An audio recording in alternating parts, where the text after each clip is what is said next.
دەکەین لە ڕوانگەی ئاینیەوە ئاخۆ تا چەند ڕێگە پێدراوە لە ڕوانگەی ئاینیەوە هەر میلەت و پێکهاتە و نەتەوەیەک ڕێز لە بۆنە و یادەکانی خۆی بگری. ئێمە بڕۆ میوانداری شاخەوان ناسیح مامۆستای ئاینیمان کردووە قسە باسی زیاتر دەکەین لەسەر ئەو تەوەرە. مامۆستا بەیانی باش و بەخێر بێت. سپاس. مامۆستا هەر نەتەوەیەک هەر میلەتێک کۆمەڵێک یاد و بۆنی هەیە و ساڵانە لەو ڕۆژانەدا یادی دەکاتەوە و بەرزڕای دەگرێت. بەڵام ساڵانە ئاستەکەین لە کاتی یادکردنەوەی جەژنی نەورۆزدا هەندێک لێدوان دەبینین هەندێک لێدوان دەبیستین کە باس لە حرامبوونی یاخود بەشداریکردن لە ڕەوڕەسمی جەژنی نەورۆز دەکەن. ئەمە لە ڕوانگەی دینەوە تا چەند ڕێگە پێدراوە؟ بسم الله الرحمن الرحيم والصلاة والسلام على سيدنا محمد وعلى آله وصحبه وسلم. ما مصيب برز يكم جاي سرتا أبي بزين أو كسانة تشين كأولاد وانانا أدن أو كسانة براستي ما مصطي آينين ياخذ لنا وبرجك ما مصطي آينيان أو كسانة لروي الشرع ورقة بيدراون يعني بيندراون أو كسانة مرجع يعني لجني فتوى وزاناني كردستان ياخذ مرجعها شين يشترا شين أو كسانة كاليدوان أدن أجن مرجع كان أو يشتي زاناني كردستان بيد يموكم ملتي كركت يم باس ججني نوروزكين بتابتي باس ملتي كردكين ملتي كرديش ما مصطي آيني خويا ما مصطي آيني كانش مرجعي خويان هي مرجعي خويان يشتي زاناني كردستان سربوانا یان سەر بە شوێنێکی ترن ئەو کەسانە لە چیوە ئەو فتوایانە وەرەگرن ئەو فتوایانە کە دیێن بۆ دژی کورد بەکاردێت ئەو فتوانی کە پێت ئەڵێن جێژنی نەورۆز جێژنێکی حرام و جێژنی نازانم ئاگر پەرستە و ئەمە کۆمەڵێک بابەت لەم شتانە باسەکەن ئەوانە ئەو فتوایانە بە وەرەقە بۆیان دێت فتوای خۆیان نییە بۆیان دێت پیان ئەڵێن تۆ بەم شێوەیە قسە بکە بەم شێوا بڵێ بەم شێوە بڵێت ئەزانن ملەتی کورد ملەتێکی موسڵمانە تاکە ملەتە بەبێ شمشێر هاتوۆتە بە حوسن و ڕزای خۆی هاتوو ئەم دینەی هەڵبژاردو هاتوێتەوە ئەم دینەوە بۆیە سێرەکی لە هەموو لایەک و محارەبەی ئەم دینە ئەکرێت ئەزانن تۆی موسڵمان بە دین بە ئاین بەناو خوای گەورە و پێغەمبەرەوە بەناو ئیسلامەوە يعني أوستيد احترام يجري غريزي اللي أجري بابندي برين ما كان إسلامه بوي هل أصلا أيام موركي نتوات يكاد لي بسنوا بناو دينوا أو كسانش أو أنا هل أزانن بلكمل الروب برامبر كردي تيان بناكري هل أصلا الرو أين يكولي أدن مثلا كي كردي شيء دار أليات أجر تور كل كي لخم نبوه نيتواني بمبريتو بوي است أمانش سيركي أم كرداني بناو ملا وسيركي بەجلێکی کوردی و بە جەمەدانیەک و دێتە سەر منبەری پێغەمبەر کە منبەری پێغەمبەر شوێنی وەعز و شوێنی حەق و ئەوانەیە هەڵ ئەسن مۆرکە نەتەواتەکە ئەفسەرنەوە بۆ بەبیانی ئەوەی کە وەڵا من و تۆ نەک بکەینە ناو هەڵەیەکەوە دینەکەمان لەدەستدێن نەخێوان نییە تۆ لە دینەکەی خۆت بترسێن نەک من ئێمە دینەکەی خۆمان سپاس بەخوای گەورە ئێمە پابندین بە ئاینەکەی خۆمانەوە بەڵام تۆ بترسێ بزارێت چی مەرامێک لە پشتەوەیە ئەم قسەیەکەی بۆ بەرژەوەندی چی ئەم قسەیەکەی ئایا بەڕاستی بۆ دینەکەتە یان بۆ بەرژەوەندی ئاغاکانی خۆتە زۆر باشە واتە مامۆستا یادکردنەوەی ئەم بۆنە و یادەنەتەوەیانە لە ڕووی دینیە و هیچ کێشەیەکی نییە هیچ بەڵگەیەک نییە کە حرام بکرێت بەڵکو ئێمە هەندێک بەڵگەشمان هەیە کە پێغەمبەر صلی الله علیه وسلم بێدەنگ بووە لەسەری قسەی نەکردووە بەڵکو ڕازیش بووە لەسەری هەندێک زانایانی تەفسیر ئەفەرمن لە قورئانە هەندێک باس هەندێک شت کراوە مەبەستی ڕۆژی نەورۆزە بۆ نمونە کە ئەمریکا بەڵگەی قرآن كأخوي تبارك وتعالى باسي أكاد لهندي زانا فرميت كل سورة طه لآياتي فانزعونه الله أعلم ك يعني منافسة بيني بيغمر موسى وفرعون كفرعون منافسة كوتي مش ساحر ماني أو كتو هنا وتأمر السحر نيود معجزة أو الدار كده سي بيغمر موسى معجزة بو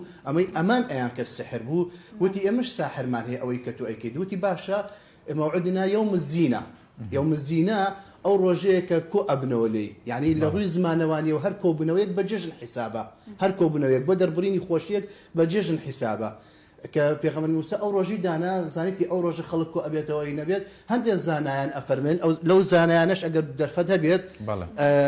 زور بكرتي باسيكم لتفسيري مقاتلي كوري سليمان كلا صالي صوت بنزا وفاتي كردوها أمريكا باسم كل موعدكم يوم الزينة أفرميت أو رجاء ما بس عيد نيروز أو أنا بعربي لنا نيروز ما بس ججني نوروزة هروها إمامي السمرقندي أفرميت وما بس روجي نوروزة هروها لكتاب كشف والبيان في تفسير القرآن أو كسحر كان كوبتوما بس روجي نوروزة هروها إمامي بغوي بهماشي ولا روجي نوروزة أو روجي زينة هروها إمامي ابن كثير أفرميت أو بهماشي روجي نوروزة يعني أما كوملك زانان أفرمن أمانة أما قش لكم زانايا تو هم أمانة لا أديت بخود اشتك بمزاجي خود تفسيرك يعني بونمونا إمامي بغوي أزانيان تو أزانيت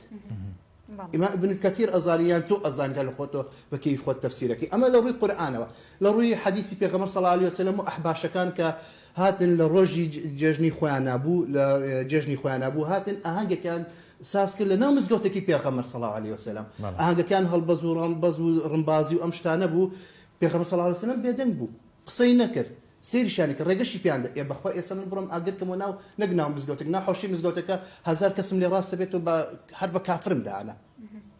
ابن أجري نورزنا ناحوشي لبردم درجاي مزجوتش بيكمو كمول خلكم لي راس بيته قال تو شون أواكي يا باشا خو بيغمرش رجيبو يا دابو لأنهم مزجوتك بيغمر شاكرة يا باشا إمامي عليش بهمان شوا لكتاب سير أعلام النبلاء هاتوا باسي أوا كحلوي نوروزي خواردوا كانوا تو أمتيا مناسبة كتير أمشيرني وتيتي أما عيد النوروزة كمان أمشت اليوم من لخو منالم بابرو لكتابي سير الأعلام النبلاء بخيرته لبابي كباسي إمامي باوكي إمامي أبو حنيفة نعمان كات كباسي نعمان كات نعماني كوري منذر بس أنا حلوي هاوردوا أني هاوردوا يا أم بمشي محل خمان أوش التفسير كن غلطة باش أوش بوصل إنه يمركي توي ما أو يكماوتو لهم ولا يكون ظلم لهم التي كردكري أو يكماوتو تنتاكشتا كشانازي في وقت أم ججني نوروزي مركي كنا تواتية وانش أول يعني أول كذلك هندي كسيش رنج راسه بيعني ولا صلاح الدين يشكرني ستو عمل بسنة بيعني رنج هاشاش لو كان شو كقائد يكبو تاك قائد وإستهم أمي عربي كوكي توناتو يعني فلسطين بوا رزقارك أو قائد يكي كرد بوا فلسطيني رزقار كردوا بله مامستا رنگه هندێک مناقەشە لەسەر مەراسیمەکە بکرێت ئاخۆ ئاگرکردنەوە بێت یاخود کۆبوونەوە بێت یاخود لە ڕۆژی نەورۆزا جەژنی نەورۆزا چن بۆ دەرەوە بۆ سەیرانکردن خواردنەکەن یعنی هیچێک لەو مەراسیمانە لە ئاینی ئیسلامە قسەیەکی لەسەر کراوە ڕێگەی پێ نەدراوە ئاینی پیرۆزی ئیسلام سرەتا پێشووی کە باسیین کەم ئەم ئاگرکردنەوەیان کە خەڵکانێکەکەن ئێستا پێ دەڵێن وەڵام ئەمە تۆ ئاگرکاکێتەوە بەس ئاگرپەرستنە چێمان بینیمانە ڕۆژێک ئەو مەشقەڵا هەڵە گرسێنێ لەمان قەڵا کە هەڵێ گرسێنین ئێمەی کورد لە کەرکووکە چەت بینیوە کە سوزدە و کوڕنۆش بۆ ئاگر بەرێ کەستان بینیوە نەبینراوە کەسیش مەبەستی کوڕنۆش و نییە بەڵکو ئەوی کە لە ڕیواتەکانە باس ئەکرێ دەربارەی نەورۆز سەر ڕیواتێکێک کە ئەڵێت جەمشید پاشایەک بۆ کە گەڕاو دوای گەڕاتەوە ینی نیو ڕۆژێکی نییە دەستی پێ کردووە ڕیواتێکیشەیە کە ئەڵێ حاکمێکە بووە زاڵم بووە ستەمکار بووە غەدری کردووە کۆمەڵێک شتی کردووە اینجا بە هەماشەوە کابرایەکە بووە بە ناوی کاوەی ئاسنگەرەوە هەستاوە بۆ وەرگرتنەوەی ئەو مافوتێتی ئەم زوڵمە بەسە هەتاکەی غەدر و ئەمانەی کردو هەستاوە ئەو حاکمەی لە ناو بردووە کوشتێتی بۆی ئەم ئاگرکردنەوەیە ئەو کاتەوە هیچ مؤسسەیەکی ئەعلامی نەبوو کە مەسەن بەڵاوی کاتۆ بڵێ کاکە سەرکەوتین و ئەملا ئەولا هەستاوتێتی ئەگەر من سەرکەوتم بەسەر ئەو حاکمە ئەو پاشایە ئەتمە بەرزترین شاخی ئەو ناوچەیە ئاگر ئەەکەمەوە یعنی کەواتە من سەرکەوتمە ئەوە نیشانەی سەرکەوتنە نیشانی ڕزگاربوون لە زوڵم و ستەم و نیشانی ئەوەیە کە عەدالەت ئیتر بەرپا بووە بڵاو بووەتەوە تەواو یعنی ئەمانە زوڵم و ستەم و غەدر لێکردن و تعداکردن و ئەم شتانە کۆتای پێات ئیتر سەردەمی عەدالەت و یەکسانی و دادپەروەریە دەربارەی کە ئەوەی کە خەڵک ئەچێتە دەرەوە ئاینی ئیسلام لەگەڵ ئەوە دژی ئەوە نییە کە تۆ بڕی بۆ سەفرایان نەڕۆی ئاینی ئیسلام دژی ئەوەیە کە بێشەرعی نەکەی لە سەفراکە بێشەرعی مەکە لە سەفراکە لە سەفراکە مەڕۆ تۆ پەرژین بێ لە مەجلیس و لە مەقامەوەی کە جۆی لێمانە مەڕۆ تێکەڵاوی عرەخۆرەکان مەبە تۆ بۆ خۆت عایلی خۆت لە دوورەوە دانە لەو لای بۆ خۆت سەفرای خۆتەکەی خۆشی خۆت دەر ئەبڕی نانێکە خۆی شتێکەکەی لەگەڵ مناڵەکانی خۆتە هەوایەکی پاک هەڵم مژید بەڵام خەڵکانێکیشن استیغلالەکەن تۆ تێکەڵای ئەوە مەبە مەکۆ دوای مەشروب خواردن و دوای تعداکردن و دوای سێ ناموسی خەڵک مەکە ئەوەی پێ ناخۆشە ئاینی ئیسلام دژی ناشەرعیە دژی ئەوەیە کە دژی ئاینە هەڵاسێت ڕێگری لەوان ناکە بەڵام تۆ بۆ خۆ دەرەچی بۆ سەفرە بۆ ڕێگری لێ کردووە زۆر باشە مامۆستایانی هەموو میلەتێک کۆمەڵێک بۆنەی هەیە بۆ نمونە عەرەب وەکوونەتەوە کۆمەڵێک بۆنی هەیە تورکمان وەکوونەتەوە کۆمەڵێک بۆنی هەیە کلد و ئاشور وەکوونەتەوە بۆنی هەیە بوونی ئەم وتارە زبرانە تا چەند کاریگەری دەبێ لەسەر گیانی پێکەوە ژیانە شارەکەتە هەڵبەتە کەرکووک کە شاری پێکەوە ژیانە شاری ئاشتیە شاری پێکەوە ژیانی پێکاتەکانە بوونی ئەم وتارە زبرانە تەکفیرکردنی خەڵک ینی ئەمانە تا چەند کاریگەری دەبێت لەسەر پێکۆژیان لە شارەکە بەڵێ من وەکو پێشتر ئاماژەم پێ کرد ئەم وتارانە وتاری خۆیان نییە بگرە خۆشیان قەنەعەتیان بەو قسانە نییە کە ئەیکەن چۆن فرعون کە هاتە ناو خەڵکەکەی ئەنا ڕەبوکم الأعلا من خوای ئێوەم کە ئەگەڕایەوە ژوورەوە وەڵی من خوانیم بەڵام ئەمانەوە ئینەکەن ئەمانەش کە ئەم جۆرە وتارانە ئەدە خۆیان قەنەعەتیان بۆ شتانە نییە خۆیان قەنەعەتیان بۆ شتانە نییە بۆیە هەڵ ئەسن ئەم وتارانە بۆیان هاتووە ئەوەی کە بۆشیان هاتووە لەلایەن ئاغاکانیانە بۆیان هاتووەتر لە سعودیاوە بێ لە هەر شوێنێکەوە بێت کە بۆیان دێت ئەم جۆرە فتوایانە ئەدەن بۆ تحریمکردن و بۆ ئوسڕینەوەی مۆرکی کوردایەتی دڵنیا بە ئەگەر ئەو فتوایانە نەدەن ئەو وەرەقانی کە بۆیان دێت نەیخوێندنەوە لە مەساڵحیان ئەدرێت لە بەرژەوەندیان ئەدرێت ئەو دەعمێک کە ئێستا بۆیان دێت ئەوەستێت ئەو دەعمە یعنی ئەم فتوانەکە دێت بەرامبەر دەعمە کە بۆیان دێت بۆیە سێرەکی ئەگەر ڕاستە ئەگەر یعنی ئەمە زۆر خەتەر ئەم فتوایانە ئەدەن ئێستا هیچێک لەو قسانی کە هەیە ئەڵێ وەڵە نابێ بەرامبەر وەلی ئەمر هەستیت وانە بەرامبەر وەلی ئەمر ئەگەر وەلی ئەمرێکی ناعادل بوو یعنی ئەگەر وا بێت ئەمە زۆر خەتەرە کورد هێشتا ڕەنگە فکری لەم شتە نەکرد بێتەوە بە یەک شتێک بڵێن کە ئەواتە من بەرامبەر وەلی ئەمر نابێ قسە بکەم ئەی پێ حەدیثێکی پێغەمبەری صلی الله علیه وسلم ئەڵێ باشترین جیهادت ئەوەیە کە بڕێ بەرامبەر سوڵتانێکی جائر سوڵتانێکی ناعەدالەت بڵێ لەخوا بترسە تۆ غەڵەتی بگەڕێرەوە سەر بەسە غەدر ئەوانە مەکە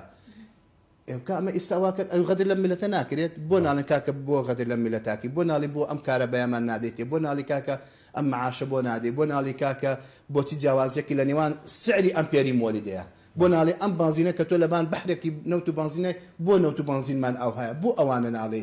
کەواتە ئەگەر واش بێت یعنی لە شۆڕشەکانی کووردا کە دژی حکومەتی عێراقی کە مافەکەی داگیر کرد ئەو هەموو پێشمەرگەیەمان شەهید بووە هەمووی دژی وەلی ئەمر هەساوە یەو کاتە سەدام وەلی ئەمر بوو دەستوانە کەواتە ئەم پێشمە هیچی شەهید نییە هەمووی ئێستا لەناو ئاگرە ئەگەر بەقسی ئەوان بێت بەڵام ئەمانە کە بۆیان دێکاکە زۆر غەڵەت زۆر باشە مامۆستا هاوڵاتی هەندێشت لەبیر ئەکەن بە هەندێک شتەکەن ئەو حەدیسی پێغەمبەر بۆ جێبەجێ ناکەن زۆر باشە هاوڵاتی لە نێوان ئەم دوو جۆرە لە گوتارە ینی بڕوا بە شێ بکە گوتارێک کە پێی وایە چوونە دەرەوە و نەورۆز و یادکردنەوەی ئەم بۆنەنەتەوەی یانە کوفرە و بە کافر دەزانێت و جۆرە وتارێکی دیکەش کە لەگەڵ کەیفخۆشی لەگەڵ چوونە دەرەوەی هاوڵاتیانە لەگەڵ ئەوەیە کە هاوڵاتیان بڕۆن دڵ و دەرونیان ئارام بێتەوە هاوڵاتیان لە نێوان ئەم دوو جۆرە گوتارە بڕوا بە کامە بکەن یەکەم شت کافرکردن و تەکفیرکردن و ناردنی خەڵک بۆ ئاگر و بۆ بەهەشت ئیشی من و تۆ نییە ئیشی خوایە ئەگەر من خەڵک بنێرم بۆ ئاگر و هینی کەم بۆ بەهەشت بنێرم ئەی خوا ئیشی چییە خوای گەورە ڕایەگرێ ئەڵێ من الذي يتألى على الله ئەوە چیە لە جیاتی خوای گەورە بڕیار ئەدا تۆ لە جیاتی خوای گەورە بڕیار ئەدەیت یعنی تۆ ئەگەر منت نار بۆ ئاگر ئەی خوای گەورە ئەمنێرێ بۆ ئاگر یان بۆ بەهەشت ئەمنێرێت یعنی تۆ بڕیار لە جیاتی خوا ئەدەیت ئەوە زۆر خەتەرە ئەوە نابێت ئەمانە دینیش یوسرە دین عسر نییە ئەها بەڵگەش لەسەر قورئان ئەڵێ بە پاوە نێشکە نەتوانی بە دانیشتنەوە نەتوانی بە درێژ بوونەوە مهم ئەوە نێژەکەت بکە چۆن ئەیکەی بیکە باشە ئاو ئەڵێ دەستنێژ بە ئاو هەڵگرە ئەگەر ئاو نەبوو ئەڵێ تەیەموم بکە وانە باشە تۆ لە سەفەرای ئەڵێ نێژەکەت تۆ چوار ڕەکعەت نێژ لەسەر ئەبێ بیکەیت تۆ لە سەفەرای ئەڵێ ڕوخسەتی دا پێت کە نێژی نیمەڕۆ بێتێ پاڵ عەسر یان عەسر بێتە پێشەوە پاڵ نیمەڕۆ ڕوخسەتی دابێت ئەگەر بۆ بارانش دەگەل لە شوێنێکی قوڕ و قڕاوە بووی ڕێگەت نەبوو نەتوانی بچیتە دەرەوە مەشەقەتت بۆ دروستە بوو ئەڵێ بۆ تێ نێژەکەت جەمعکەی ئەی خوای گەورە لە قورئانە نافەرمێ لا يكلف الله نفسا الا وسعها ئەم وتارە زبرانە بووە ئەمە ئاژاوە ئەنێتەوە لە نێوان ئەم جۆرە وتارە زبرە خزمەت بە کیەکە ئەمە خزمەت بە خۆیانەکات خزمەت بۆ کەسانی کە دەعمیانەکات خزمەت بە ئەو لە چۆ دەعمەکیان بۆ دێت نامەکانیان لە چۆ بۆ دێت خودبەکانیان لە چۆ دێت بۆ ئەوانە دێت خزمەت بەوانەکە خزمەت بە میلەت دژی میلەتەکەی خۆیانە دژی نەتەوەکەی خۆیان ئەوان خۆیان ئاگیان لێ نییە وەکو ماشەیەکیان لێ هاتووە دژی نەتەوەکەی خۆیان بەکاردێنێ ئەوەی کە ئەمانە بە کوردیان بە ناتوانانی بەرامبەر کورد بیکەن ئێستا خەریکە بەناو ئاینەوە بەرامبەر بە نەتەوەی کوردیەکەن یەکاکە هەموو کەسێک بۆنێکی نیشتیمانی هەیە باشە تۆ من ئەم جێژنی نەورۆزە کە عید یعنی کۆبوونەوەی خەڵک کۆبوونەوە بە دەربڕینی خۆشی ئەمە پێی لوغەویەن لە ڕووی زمانوانی پێوتری عید عفو بکەیت ئەمان ئێستا ئەڵێن ئەو عیدێ عید هەموو کۆبوونەوەیەک حرامە دوو جێژن هەیە لە ئیسلامە جێژنی هین باشە خۆ پێغەمبەر صلی الله علیه و سلم جێژنی سێم هەیە و نەورۆ هینە جمعەیە ئەی ئەویان باشە شتێتە ئەی خۆشیان عید الوەتەنیان هەیە عید الوەتەنی چۆن ئێمە یادی مەثەن دامەزانی سوپامان هەیە و ئەم شتان ئەم کۆمەڵە جێژنانەمان هەیە کاکە خۆمە لەناو من پێڵێم جێژنی نەورۆز خەڵک پێڵێ عەرە پێڵێ عید الشەجەرە هەیە پێڵێ عید الرەبیع هەیە پێڵێ نەسیم الشام هەیە نازام هەرەیەک ناوێکی پێ ئەڵێ کاکە خۆلای هەمووی مەئلوفە بەڵام ئەمە بۆ نمونە ماوەی پێش ئێستا فتوایەکان دابوو جاران یانوت وەڵا ئافرەت بۆی نییە سیارە لێ بخوڕێ وڵا وەلی ئەمرەکەیان گۆڕا و ئەم وەلی ئەمرە نەختێ کراوەترە وتی نابابە ئافرەت بۆ هەیە وتیان وەڵا کاکە لە سەردەمی پێغەمبەر ئافرەت سوار پشتر بووە کەواتە قیاس یەکەین بەوە ئافرەت بۆ هەیە سیارە لێ بخڕێ لە شەو ڕۆژێکە فتواکە گۆڕا ئەی بوو بۆ ئێمە ناگۆڕێت زۆر باش بەڵێ مامۆستانی ئاینی کورد تاکو چەندۆک بەڕێزت بەم شێوازە هەوڵەدەن کە خەڵکی وشارکەنەوە سەبارەت بۆ بابەتان یاخودۆ هەڵە تێگەیشتانە لە ئاینی ئیسلام و بەتایبەتیش بابەتی جژنی نەورۆز خۆی مشکلەکە لە مامۆستایانی ئاینی نییە مشکلەکە لە خەڵکە مشکلەکە لە خەڵکە خەڵک ئەچێت مثلا سعودیا بەس بە مەرجعی ئیسلامدانە سعودیا مەرجعی ئیسلام نییە سعودیا مەرجعی خۆیەتی ئەمانی ئێستا هەن نەک جاران ئەمانی ئێستا هەن مصر مەرجعی خۆیەتی ئەزهەر مەرجعی خۆیەتی ئێمە مەرجعی خۆمان یە کاکە گیان ئێمە بۆ ناچین بە مەرجعی خۆم ئێستا ئێوە هەردووتان کە دوو کەسی ڕۆژنامەنووسن ئەعلامین پابندن بە دەستگاکەی خۆتانەوە کەناڵێکی تر بڕیارێک دەرەکە ئێوە پابندین پێوەی ئێوە پابندین بە موسسەکەی خۆتانەوە ئەبێ بچن پابند بە بڕیارەکانیەوە نەخێر نابی ئێمانی خۆشمان با پابندن بەمانی خۆمانەوە بە مامۆستانی ئاینی خۆمانەوە بەڵام بەداخەوان ئەچن بە دوای کەسانێک کە ئەگەڕێن کە لە بەرژەوەندی خەڵکانێک ئیشەکەن هۆکار نەگەڕانە بە دوای ڕاستیەکانە نەخوێندنەوەیە یعنی شتی بەس حازری ئەوێت شتی بەس حازری هەر ئەوێ نەکەی باشم بۆ نەیکەم یقینە بۆ ئەم ئیشە نەکەم وەرە ڕوونی کەرەوە تۆ ئەم مەسەر حەدیثێکم بۆ دێنی توانیە بگەڕی بە دوای ئەم حەدیثە بزان تا چەند ڕاستە صحيحة ضعيفة إسرائيلية موضوعة أنواع حديثة بەڵێ مامۆستا تا چەند گرنگە بۆ نەنەتەوەیەکان بپارێزرێت لە ڕێگیاتکردنەوە و دووبارە ئەنجامدانی ئەو چالاکیانی کە لە کۆندا کراون ئەمە لەلایەن مامۆستایانی ئاینیەوە لەلایەن هاوڵاتیان و هونەرمەندان ڕۆشنبیران هەمووان پێکەوەبووی بتوانین پارێزگاری لەم بۆ نەنەتەوەیانە بکەین خۆی زۆر زەرورە پاراستنی ئەم بۆ نەنەتەوەیانە یعنی تەنانەت لە سەردەمی پێغەمبەر صلی الله عليه وسلم ئەو ئەوانەی کە غەیری عەرەب ئەو بۆنانی خۆیان کردووە ئیسلامیش ڕێگری لێ نەکردووە ئیسلام نەهاتۆ بۆ ڕێگری شتێک معارضی شتێکە بێت کە تەداخلی دینکە دین تداخلی يعني نوروز تداخلی دین ناکە بۆ نەیوتو لە هیچ شوێنێکە نەوتراوە جژنی نەورۆز جژنێکی ئاینیە ئەڵێ جژنێکی نەتەوایەتیە جژنێکی نەتەوایەتیە بۆیە پێویستە هەموو چین و توێژەکان بەبێ جیاوازی هەموو چین و توێژەکان داکۆکی لەو مافە بکەن يعني ئێستا لەم منبەرەوە پێشنیارێکم هەیە يعني بەجددی من حەزەکەم هەموو حزب کوردستانیەکان ئەوەی کە ئەمڕۆ لەسەر قەڵا بڕیارن ئەو مەشغەڵە بکەنەوە پێم باشە ئەمە ڕەئی خۆمە وەکو وەڵامدانەوەیەک بۆ ئەوانە بانگ لیژنەی فتوای کەرکوب بکەن بانگ یەکێتی مامۆستایانی ئاینی کوردستان بکەن بڵێن وەکو تەحەدایەک بۆ ئەوە فەرموو بڕۆ تۆ مەشغەڵەکە بکەرەوە واللهی بدرێتە دەست من و منەیکەمەوە بەس بۆ عەمامە شۆڕم ئەو مەشغەڵە داگرسێنم با فەرموو ئەوان بەڵگەکانیان بێنن ئێمەش بەڵگەکانمان دێنین زۆر باشە مامۆستا هەندێک جار ئیشکالێتەکە لەسەر ناوی جەژنە ینی بۆ نمونە ئەگەر بوترێ جەژنی نەورۆز چه ئیشکالێتی یەکتیا ینی مامۆستا من پێشتر ئاماژەم بۆ پێکردەوە لە ڕووی زمانەوانیەوە عید یعنی کۆبوونەوە گردبوونەوە بۆ دەربڕینی خۆشیەک باشە دوو جەژن لە ئیسلام دوو جەژن لە ئیسلامە هەیە جەژنی قوربان و جەژنی نەورۆز جەژنی ڕەمەزان ئەو دوو جەژنە نییە باشە پێغەمبەر صلی الله علیه وسلم فەرمیێ جومعەش جێژنە ئەوە بۆیە سێ ئەکوا دوو جێژنەکە نەما پێغەمبەر صلی الله علیه وسلم فەرمیێ ڕۆژێکی ئیمامی ئەبوبەکر ڕەزا و ڕەحمەتی خوای لەبێت ئەچێتە ماڵی پێغەمبەر صلی الله علیه وسلم دوو جاریە بێ پێغەمبەر صلی الله علیه وسلم سێرەکات یعنی دەنگەدەنگ دیوتی مزمار المزامير الشيطان في بيت رسول الله ئەم دەنگەدەنگ و هەڵبەز و دەربڕینی خۆشی لە ماڵی پێغەمبەر صلی الله علیه وسلم پێغەمبەر صلی الله علیه وسلم فەرمیێ هەموو ئومەتێک همو قوم لكل قوم عيدة نيود همو دينك على قوم عيدة ججنك هي وهذا عيدنا رجري نكر لما لك خويا ابو لما زوجتك خويا احباش كان كرديان قبطي كان لما مصر كان لسدني ما امام عمر ابو عمر كوري عاصي والي لمصر دانا ابو اوانش او اهانيانا استاذ ذكرت يعني امام بيغمر صلى الله عليه وسلم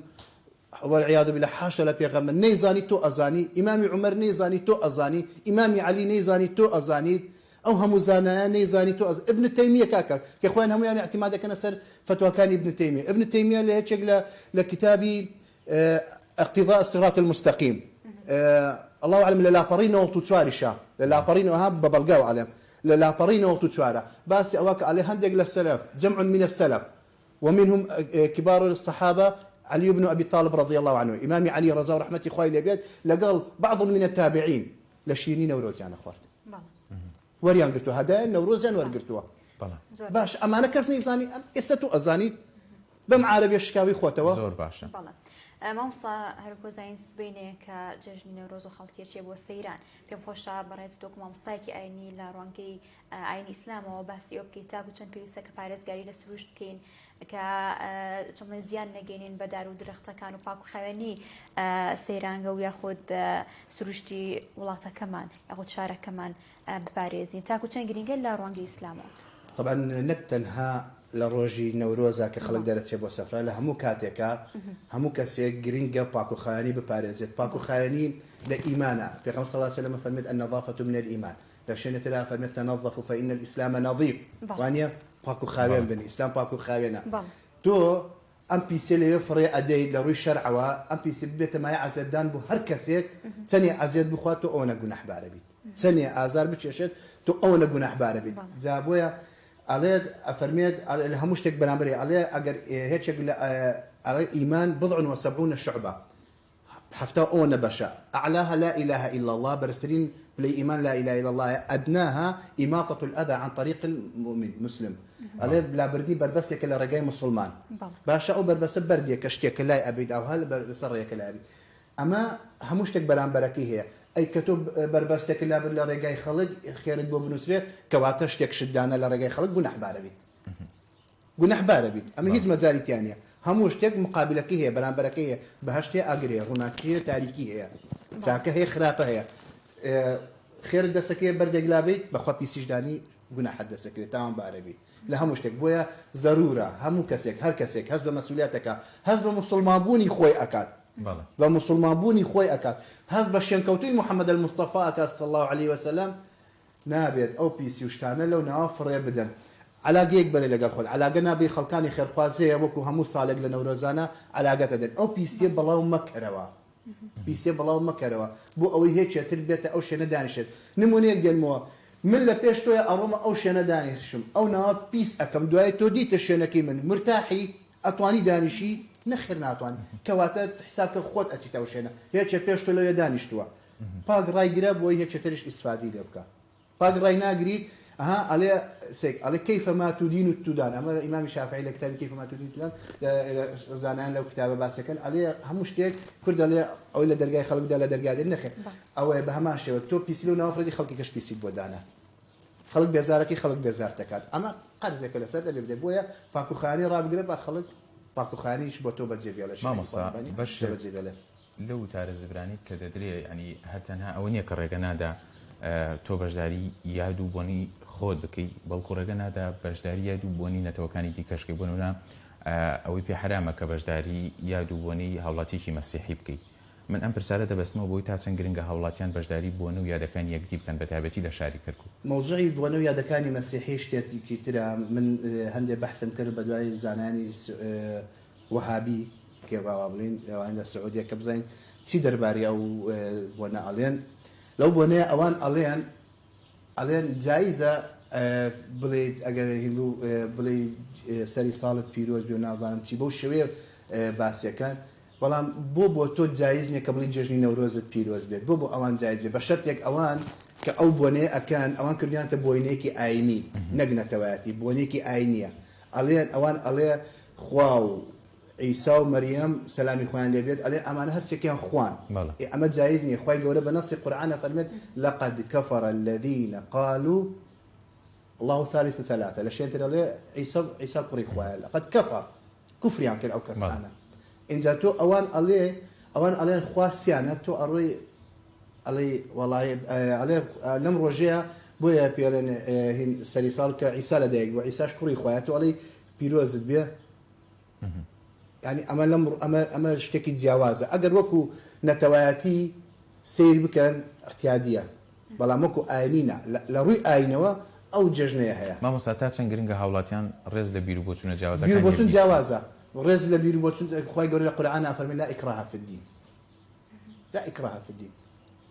هي جاوتو تصريك الله بجاري هل بجاري بلا مدعي هردوك معنا قرينو بردس خوي يقول محاسبة معناك خوي جورا حق حساب مالك اما بو بيكوجياني نيوان بيكاتا كان اما لو ريت بكابتي لشاري كركو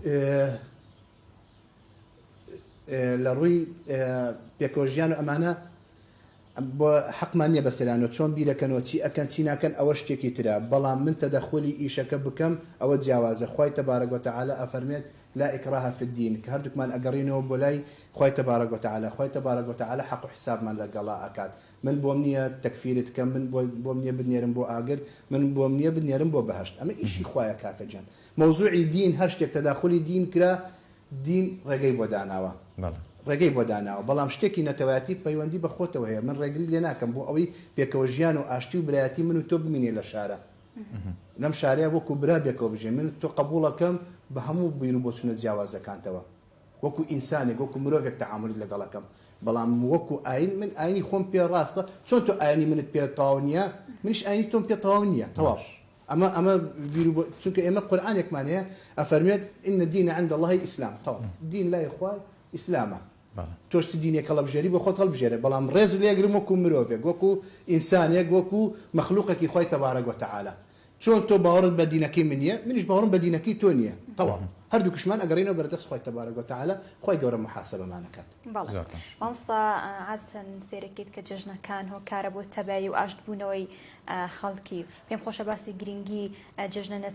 نەتەوەیەکان و بەتایبەت جژنی نەورۆز بکەیت بەتایبەت ئەگەر باسی ئێمە باسی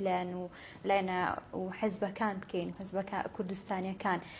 تاکو چەند گرنگی ئەم جەژنە بۆیکەوە کۆتایی بە ناکۆکیەکان بێن و ڕێککەون حەقی وایە هەموو حیزبە کوردستانەکان بە بۆچوونی من نەک چاوەڕێی جێژنی نەورۆز بکەن کە ینی تەبا بن و ئاشتەوە بن و دەست بکەنە ناو دەست یەک و بە یەک دەستۆ بێنە پێشەوە نەخێر ئەو هەنا حەقی وا بوو حیزبە کوردستانیەکان خەباتی ئەوەنە ساڵەی ئەم حیزبانیان لەبیر نەچوایە ئەم حیزبە کوردستانیانە خوێنی ئەو هەموو شەیدیان لەبیر نەچوایە هەموو شتێک وەلا بنەن هەموو